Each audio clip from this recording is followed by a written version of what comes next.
The reason why this is important is because it then allows people to then be able to imagine themselves differently, to help Black people create a social imagination of the way that they understand themselves. Because if not, then the socio-historic landscape of the streets, which is laden with stories of poverty and struggle, that then begins to be the only way that Black people see themselves as Black people within this historical context. That there is so much more that you can be. There is so much that you are so much greater than that when you tap into your socio-historic roots, your historical spiritual roots.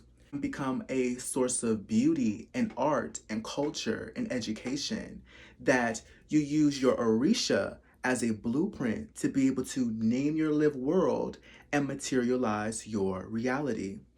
Also, going back to this idea of poverty to permaculture, that the Orishas ultimately synchronize with different aspects of nature, allow us to create a degree of aesthetics education, understanding how your Orisha has a cultural connotation, has a religious and a literary connotation, as we talked about with aesthetics education, so that way we could begin to name our lived world.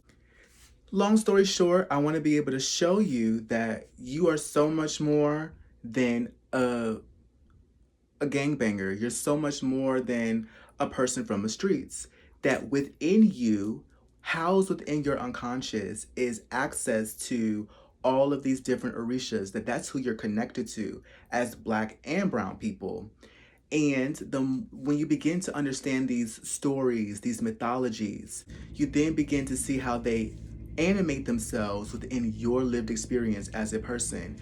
How, as an artist, as a painter, as a dancer, as a creative, you can then use your Godhead as a blueprint to then create tasks and create projects for you in the earth to give your life its meaning.